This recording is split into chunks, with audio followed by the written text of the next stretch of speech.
I will lift up my eyes to the hills, but whence cometh my help? Help cometh from the Lord. Some posting horses and chariots, some me money and fame, but one thing I know for sure. Victory lies with God. From Musumia Oni Nansu, Okacho,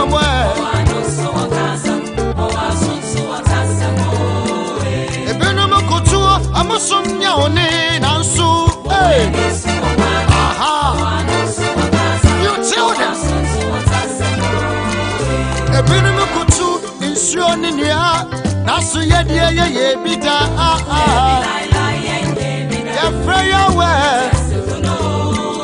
Ebenumakutu Antoine Tigari Nasu ye bita Yabakutu Jehovah.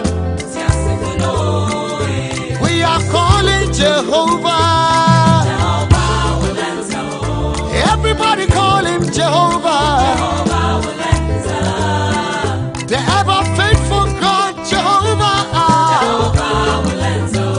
Jehovah will answer.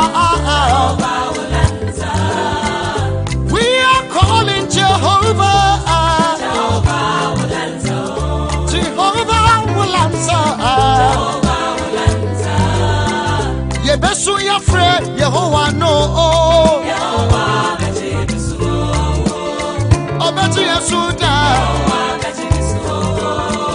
Mirim Papa every song beji misu. Obeji Yesuda. Yehovah no Yehovah betimisu Ebesu afro obotentim nyame obotentim why Ebesu mafro obotentim nyame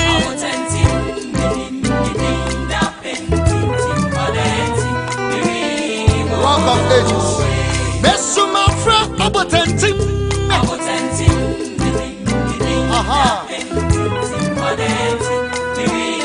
It's amazing. We are calling El Shaddai. El Shaddai, never die. I know lie, I be high. We are calling El Shaddai.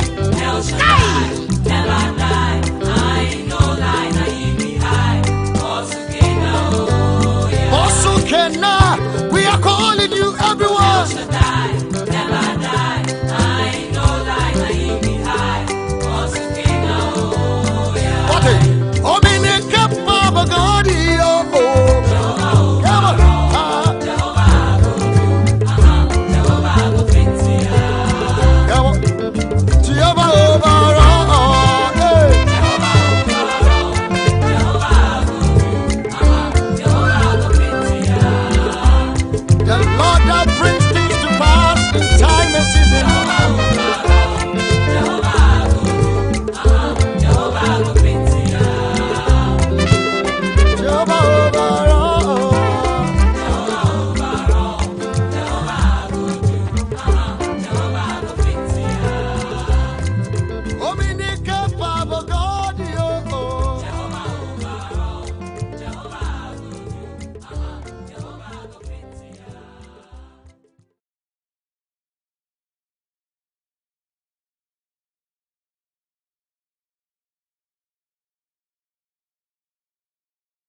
Questions that I will answer.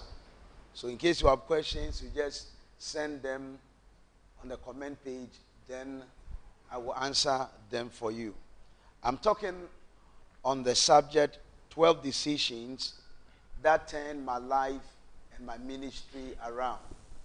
By the grace of God, I have been part of the prophetic revolution for the past 18 years.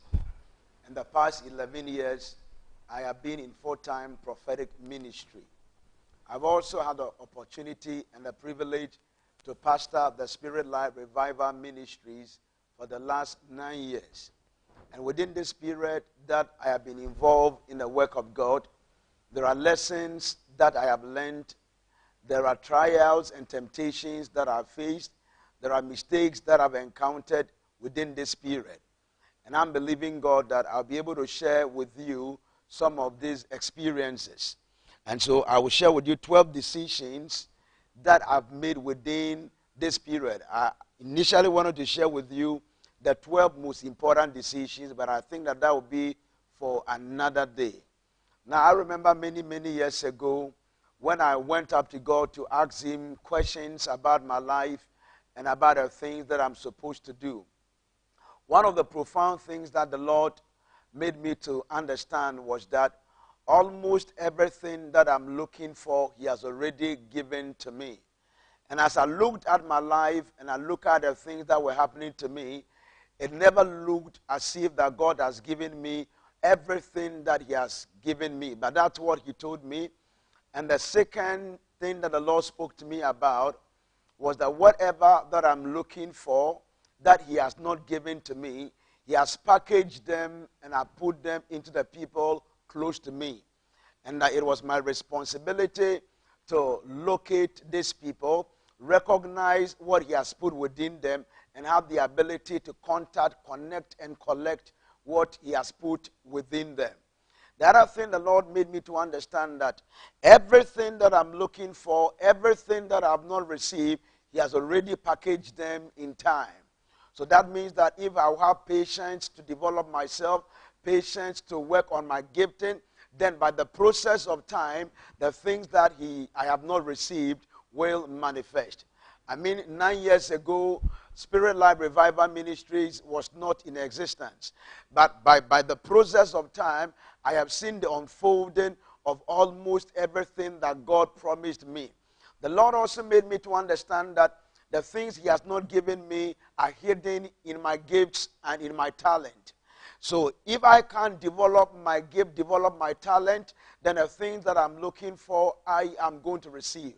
He also made me to understand as a prophet that some of the things that I'll receive are hidden in words. Because words are powerful. Words have the ability to create and bring to us everything that we are looking for. The last but one thing I'll talk about before I get into the 12th decision, the Lord made me to understand that whatever he has not given to me is hidden in people. If I can't meet the right people and recognize the answer they have to the questions of my life, then I'll be able to receive whatever that I'm looking for. But the most profound of them all is what I'm about to share with you. The Lord told me that everything that I am looking for is hidden in my decisions. Whatever I will ever receive, whatever I will ever become, whatever I will ever be is hidden in decision. In other words, if you are going to be great, if you are going to be influential, if you are going to succeed, if you are going to fail, it's a matter of decisions. So I took time to take certain decisions that propelled and brought my life into a place of glory. And these are decisions that have given me testimonies. These are decisions that have turned my life and my ministry around. I understand that decisions have the ability to predict our future. If I want to know who you are going to become in the next 10 years, I just have to look at the decisions you are taking today. Now, a young girl of 17 years old who decides to enter the university and a young girl of the same age who decide to sleep around, they have already booked their destiny. Once one have made up his mind to come out of 4 years with a degree, the other, by his or her decision, is coming out with teenage pregnancy. So if you don't like the life you have today, then you take a decision that will turn your life around. So understand that decisions predict your future. Understand that decisions are stronger than prayer. Decisions are stronger than salvation. Decisions will decide your wealth. Decisions will decide your health. Decisions will decide your placement in life. Decision will decide whether you are celebrated or you are not celebrated. Decision will decide whether you make it to heaven or you make it to hell. Decisions will decide whether you become an impactful reformer in your generation or you become a man to be pitied. Anytime I talk about decision being stronger than salvation, being stronger than prayer, I have a lot of people asking questions. Now I believe that it is the responsibility of the Holy Spirit after we have preached the word of God to convict people. But the people, after they have been convicted, need to take a decision whether to accept the message that has been preached or not to accept the message. So even to have salvation, you need to take a decision to be saved. So you understand that everything in life starts with a decision and ends with a decision. It is not too late to alter whatever you are going through right now with a quality decision. The quality of your decision determines the quality of your life. 12 years ago, 18 years ago, I became born again. 11 years ago, I decided to step into full-time ministry. So I'm sharing with you the 12 decisions that have turned my life around. The number one decision, a decision to pursue God's assignment for my life. Decision to pursue God's assignment for my life. I mean, I got to the university and I was reading a lot of books and I find out that almost everything that has been created was created for a purpose. The map was created for a purpose.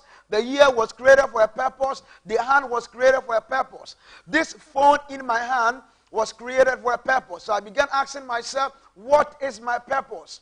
What are the problems that I'm called to solve? What are the problems I'm called to bring answers to? Why am I here on earth?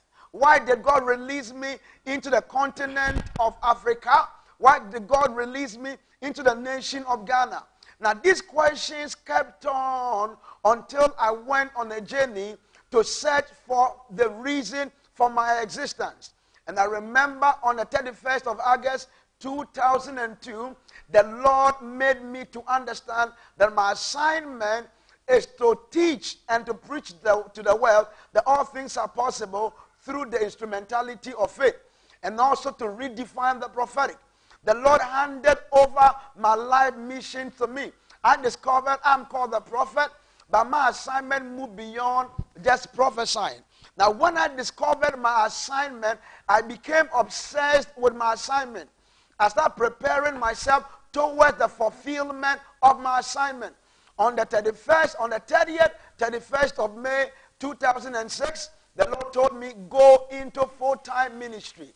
Discovering your assignment is not enough. Discovering your purpose is not enough. You need to be able to pursue that purpose. So I took a decision to move in direction with God's plan for my life. And then I moved to the city of Accra from Takoradi in 2006 with just 10 cities. After I had bought my ticket, I was left with 460 pesos. I was so consumed and obsessed with what God wanted me to do. I got to this city with just a pair of shoes. I got to this city without knowing where I was going to sleep. But I believe that any time a man discovers his assignment, passion is released. So I have passion to pursue God's assignment. And that decision to pursue that assignment has paid off today.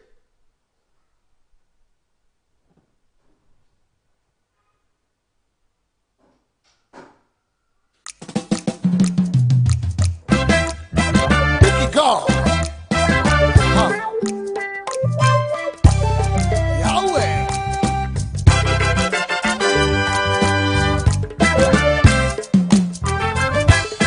It's amazing.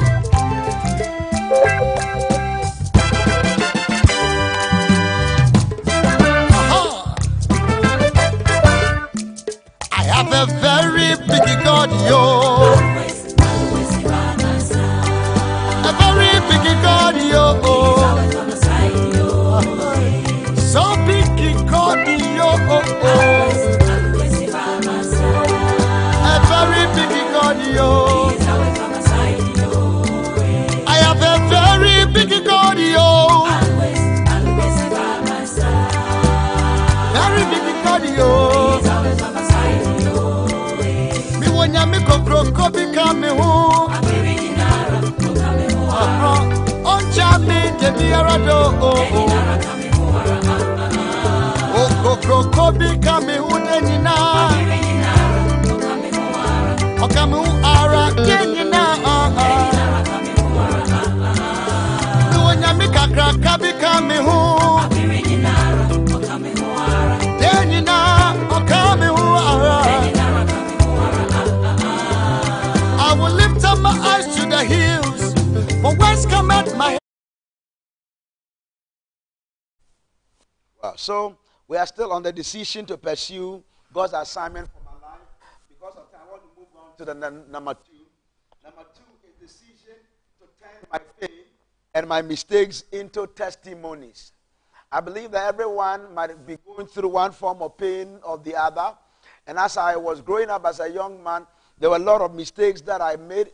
And these were mistakes that could cost me a lot. But I made up my mind that the mistakes I have made in the past, the pain I have been through in the past will not control my future. I made up my mind to turn my mistakes into testimonies. So one of the things that most of the time I do is that I try to find messages I preach out of my mistakes. And these are able to motivate and help a lot of people. So I decided to turn my pain, my mistakes into testimonies. There are books that I've written about mistakes I have made in life and ministry. Number three, decision to become a student of life. I believe that life is a continuous realm of learning. You need to always find something to learn. So I learn from almost everything and everyone that I come across. Number four, a decision to sit under qualified mentors. Decision to sit under qualified mentor. I will be able to predict who you will become if you show me the voice you consistently sit under. The voice you sit under is a prediction of the quality of the future you will walk in. And so I decided to choose mentors who, by their lifestyle, by their achievement, by their character, by their food, by whatever they are doing, I will be motivated to do far better than whatever that I was doing. Number five, a decision to be inspired by the achievement and the accomplishment of others. Life is such that whether you like it or not, there are people who are doing far better than what you are doing. There are people who have gone ahead of you. Now, when you encounter these people, you don't compete with them. You begin to ask questions. And I started asking questions. And these questions helped me.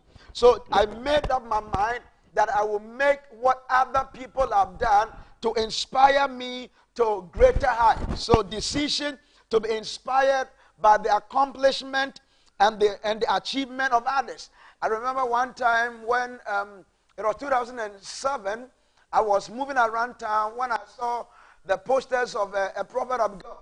And I looked at him and I said to myself, one day, the same way this prophet is all over, one day I will also be all over. I mean, I was not jealous, I was not envious, but when I looked at what he was doing, it inspired me to do more. Number six, decision to recognize the uniqueness of others. Everyone is gifted differently, everyone is blessed differently, and everyone you come across carries a certain glory you don't come across. The only way you'll be able to tap into what they carry is to know that they are unique, and also you are unique. I remember when I started preaching, people ask me questions like, why don't you preach like that man of God? Why don't you preach like that man of God? And I had to tell them, if I begin to preach like them, who will preach like me? So I find out I am unique, others are unique. When I meet them, I tap into what they have and I add it to whatever I have. Number seven, decision to develop vital relationship. Life is a collection of relationships. Whoever you will become is connected to the people you meet. Peter, the fisherman, met Jesus. He became apostle. Joseph, the prisoner, met Pharaoh. He became a prime minister. David, the shepherd boy met Samuel, he killed Goliath. So whoever you become is connected with the people you meet, and I make sure I develop relationship with some vital people. So decision to develop vital relationship. Number 8, before we go and break, decision to value and honor little privileges and opportunities. I mean, I remember one striking moment in my life where I was invited to preach on a field. And when I got there, the people there were not even up to 20. And I had to preach my heart out. Unknown to me, there was somebody in the meeting who was connected to a certain president outside Ghana. And it was through that meeting that I had the privilege even to have a relationship with that president. So you have to come to a realm in your life where you don't take little privileges people give you for granted. Number 9, decision not to take anything or anyone for granted. Before I started Spirit Life Revival Ministries, there was a young man who was supposed to partner with me as my associate pastor, even though